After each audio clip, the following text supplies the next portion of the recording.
doing blues, we're doing blues.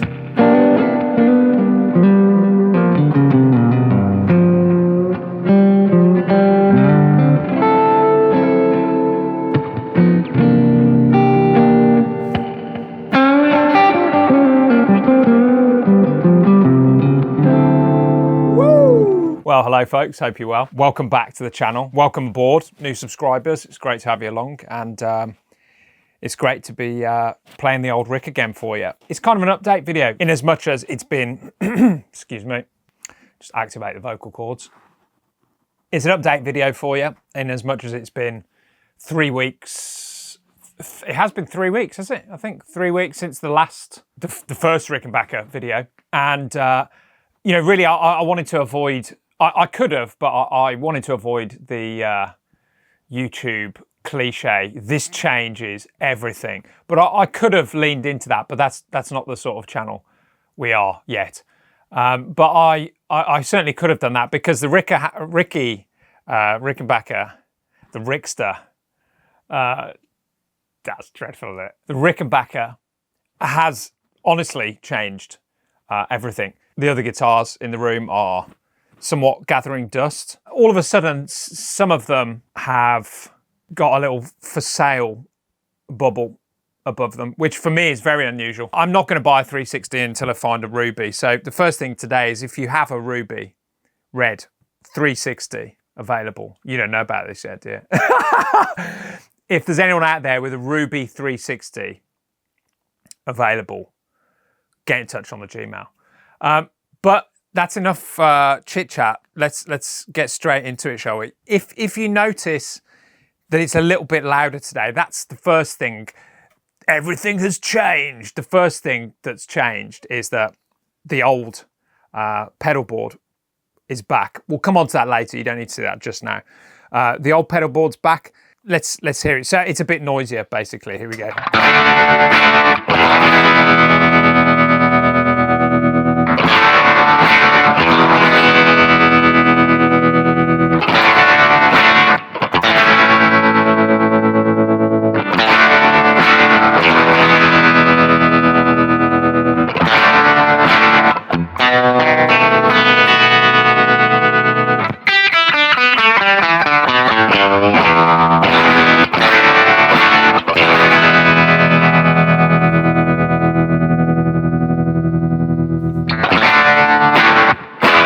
The old pedal board is back, the monstrosity.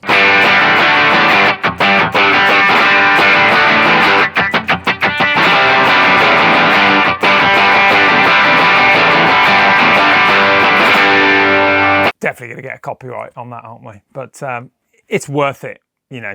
The GX10 is still there. If you look at the GX10, this is what we were using last week. Right, so what I'll do, I'll turn everything off on the board. This is what we were using last week. Not last week, week before last. Let's change pickup, shall we? Here we go.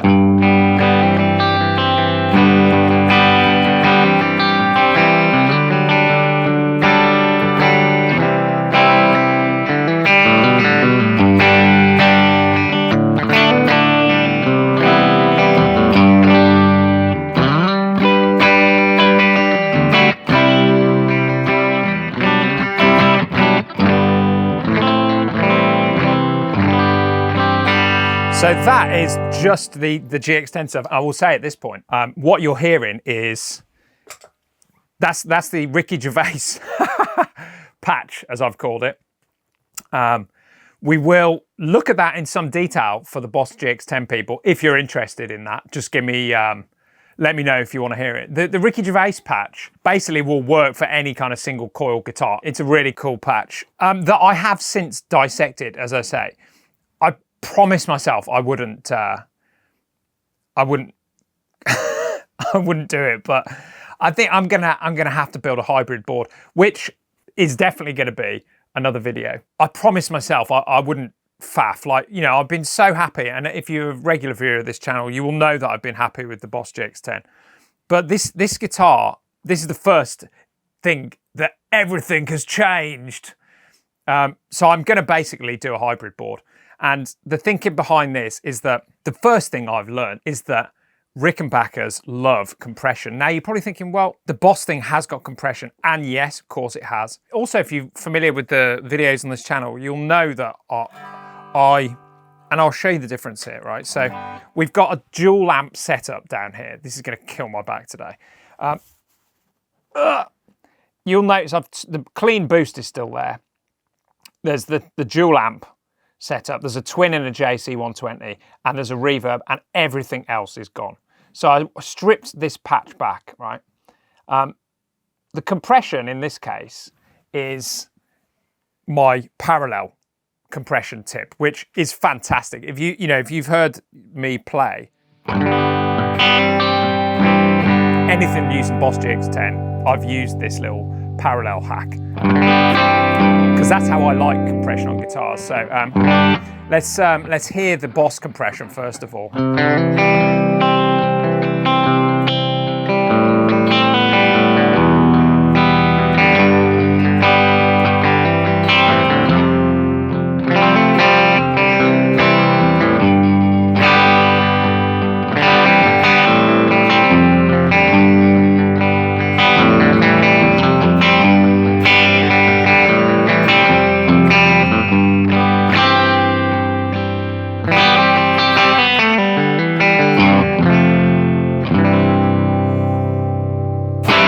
Cool. That is the Boss compression. Like, there's nothing wrong with that at all. That does everything that I need it to do. Let's turn it off now. And over here, so this will be, do you know what?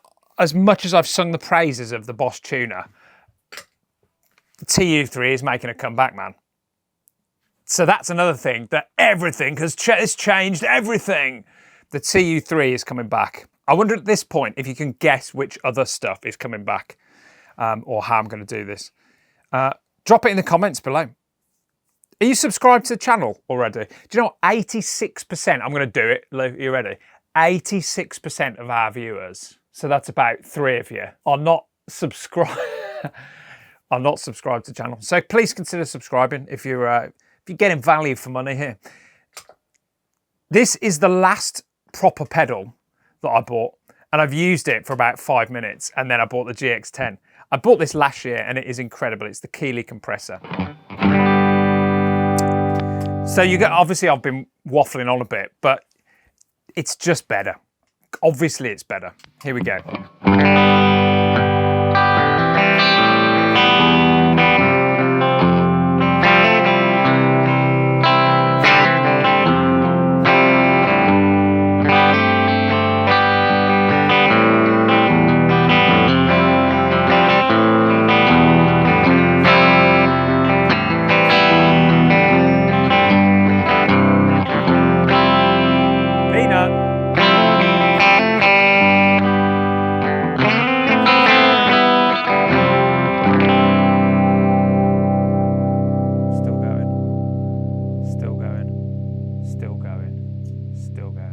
Peanut likes the Keeley compressor. What I will say is that, like, on my other guitars, yeah, it made a difference having like the right compressor on it. With this, I'm not going to say it, but it has changed everything. Simplicity first. So you've got a great instrument, pair it, and this is a studio approach really. A great instrument or a great microphone or a great singer, pair it with a great preamp, a great compressor, whatever it is. That's the approach here. So it's the best that I've got. It's how can I like best service the sound of this Rickenbacker, and it is that Keeley compressor. So much so that, you know, it's got to go back on the board. And if you're interested, I will do a board build. You can watch me sort of struggle fest with the little little bits of Velcro. I mean, it's just, you know, let's just hear the the tone was down on the. That's a thing though. We'll come back to that. So, should we turn some reverb on? This probably isn't going to come back on the board, but I like it. Here we go.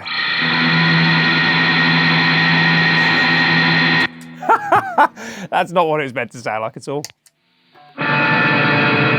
Is that broken? That sounds like it might be broken, to be fair. Let's find out. Oh no, there we go. You wouldn't want that happening at like 120 dB, would you? So that's the Cathedral reverb. Spring reverb. Peanut likes the pedal board because there's more to the old pedal board because there's more to sniff at. Keeley on, yeah, Keeley's on.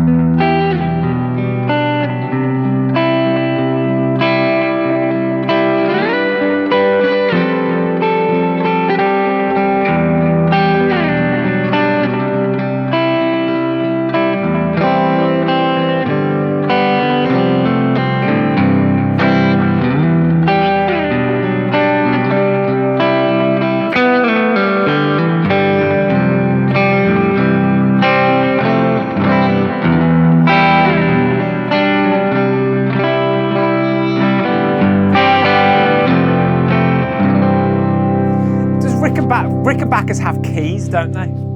You know, like, that's another thing. Like, I find I'm playing in certain keys much more frequently than others. Can we have a little more volume on the speakers so I can really soak in it? So let's just...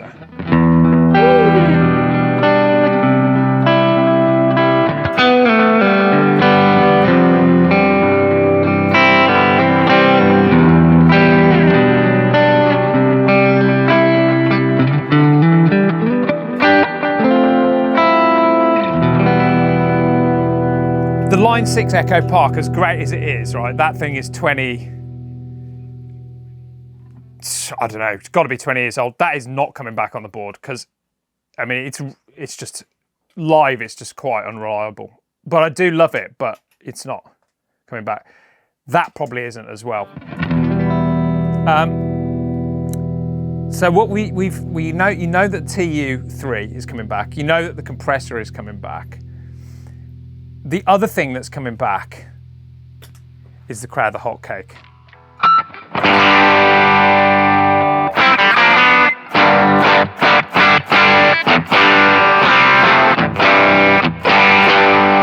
Even better, you know, listen.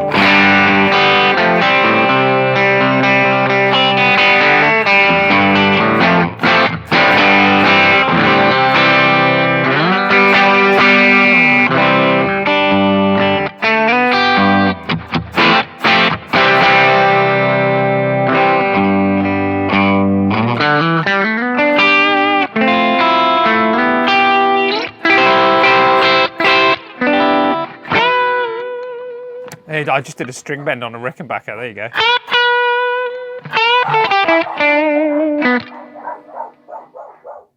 Good grief.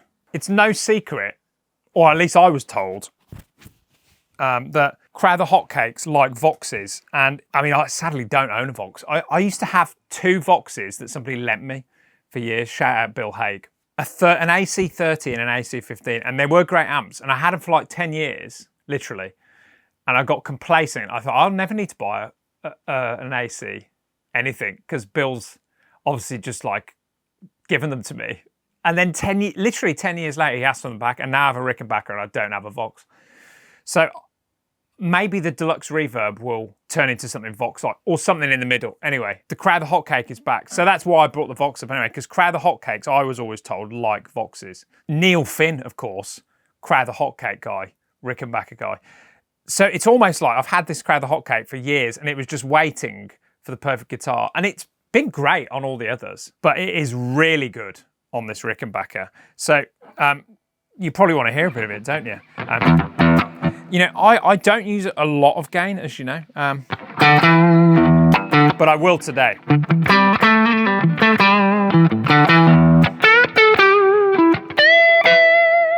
Yeah, it's super nice, you know.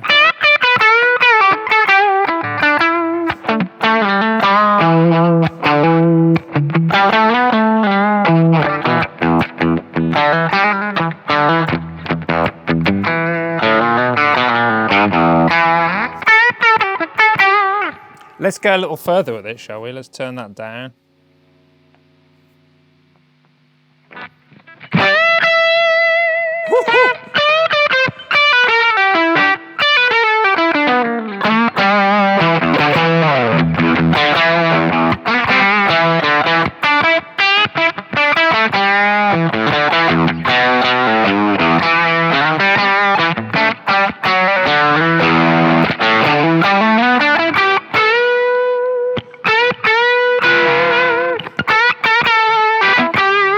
really cool, isn't it? I mean, and we could go a little further if you want.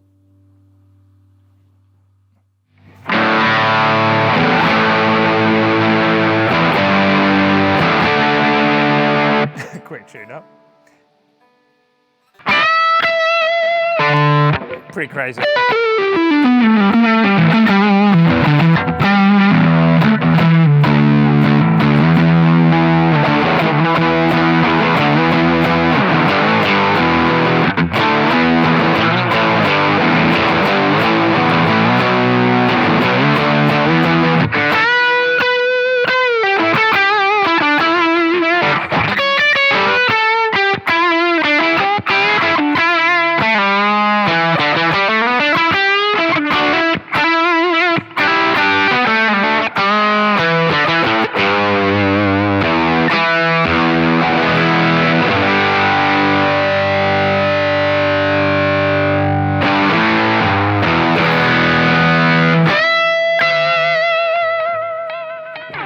There you go. I mean, that's as close as we've got to the old gear demo vibes on this channel, I think, maybe ever. As you know, you know, I don't do loads of that stuff. I do like it. I love going there. But, you know, that hotcake basically will live here.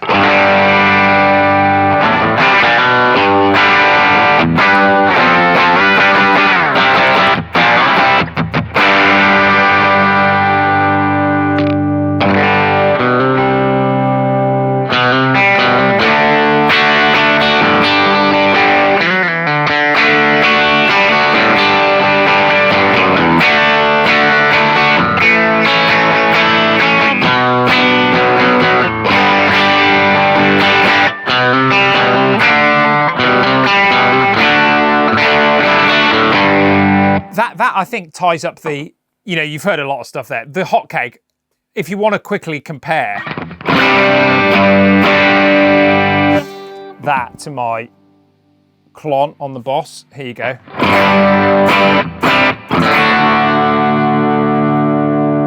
I mean, okay, there's a little more drive on the hotcake. Let's turn that to there, shall we?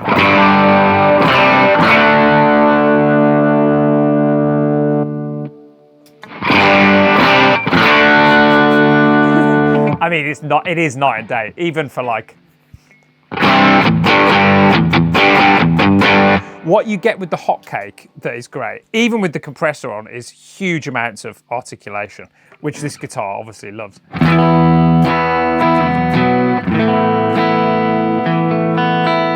The other thing that really came to life for me over the last couple of weeks, and again, it's not something I do a lot of, is the use of the buttons. Now, they are the sort of the wrong way round, aren't they? That's true to say. The fifth button here, well, we're gonna do a little thing in a second, because one of you great people out there recommended a setting, and I have deliberately put off trying it. I wanted to try it on camera, so we're gonna try that in a second, and then you can let me know if I'm getting it right. So the volumes are here and the tones are here. So obviously that to me is like that feels like a volume. But it's a tone. Now, what's really cool, like when I had the telly modded, it's really nice just playing with these tones. Particularly, I've found I just like full and full.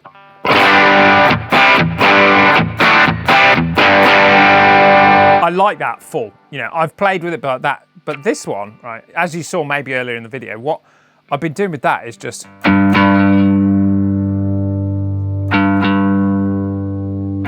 It's so responsive. You just roll it back a little bit, and obviously you go right. You take it really almost off. I mean, that is off now. Almost off, but it's still like incredibly usable. That is just a cool sound, isn't it? For like, well, I'll show you what I think that could be cool for.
That's nuts, isn't it?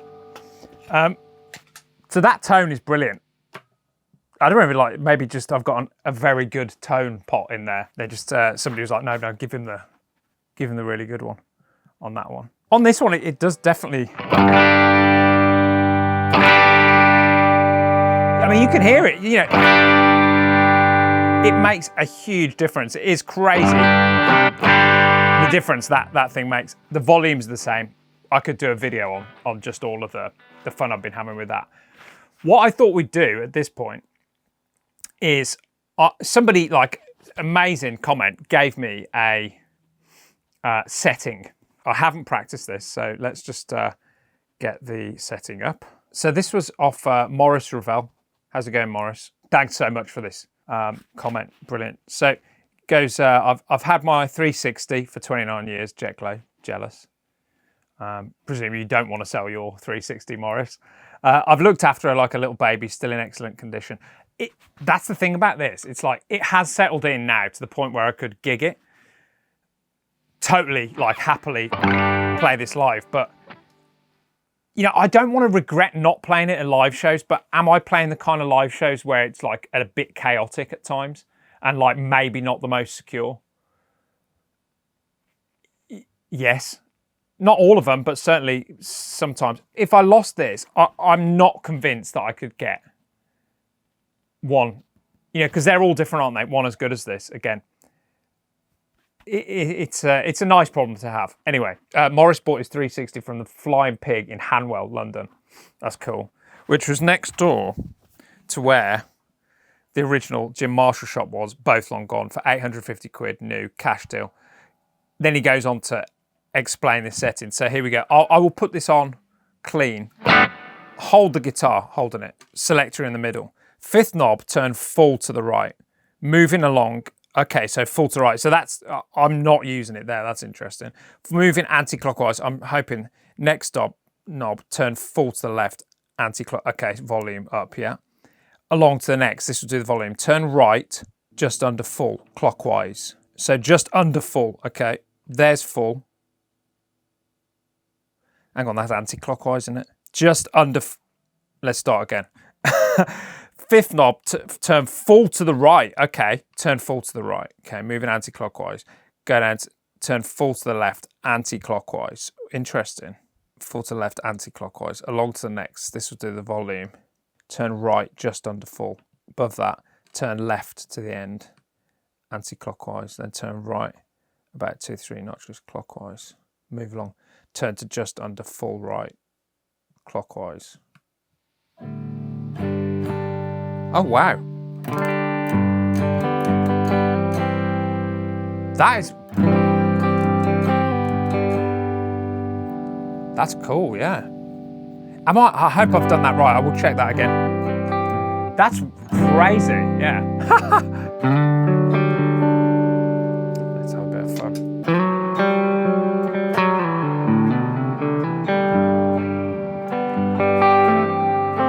Does that sound right, Maurice? It sounds beautiful.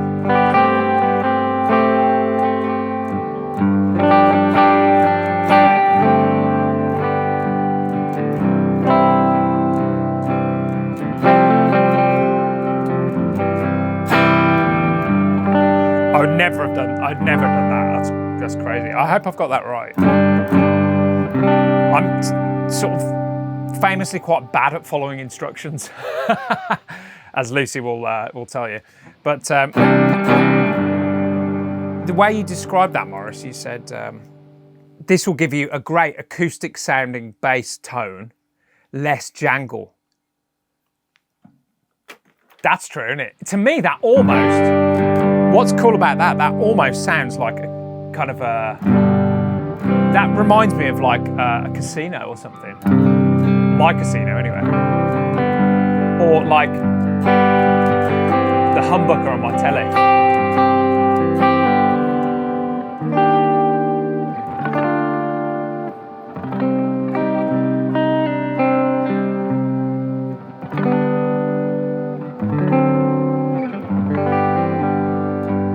Absolutely beautiful, Maurice. Thank you so much for that. That's brilliant. That's cool as well, isn't it?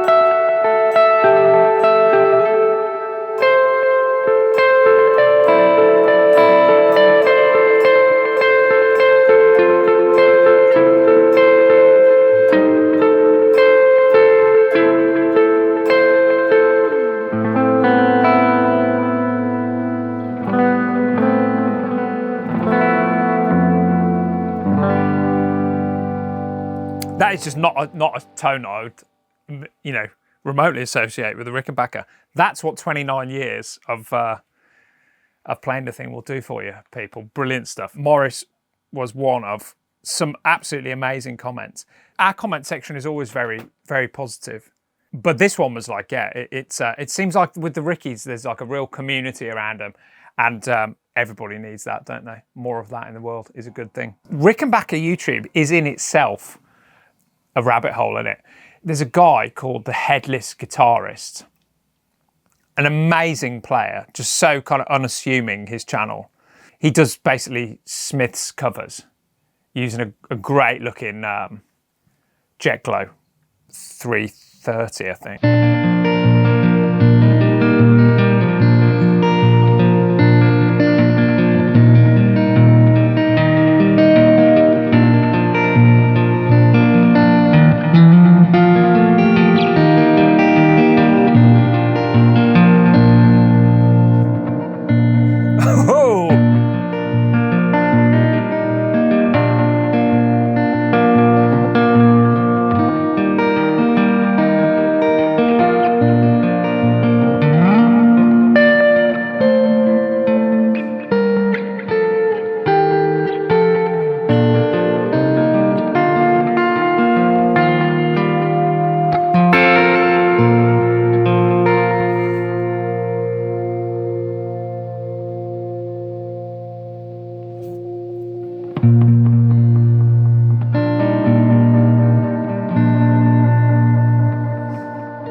So I think you can see that, even though I have been deep in it the last 3 weeks, I'm barely scratching the surface with this amazing instrument. And there will be a lot more to come. And if there's anything you particularly want to see, that'd be great. I've mentioned already, I'm going to compare it to the Strat. I'm probably going to do an amp test. I'm going to build a new board for the Rickenbacker, using the equipment I've got, obviously, already. And if you have any recommendations for me, have you got any amps that are just like, you think it's the perfect amp? Have you got any pedal recommendations, anything like that? I'm not a big gear buyer, as I've said many times, but I would totally take your thoughts on board for that. I think that'll do for today. If you've enjoyed it, put a like on it. Please subscribe if you're one of the 86.7%. Take care. We will see you next time.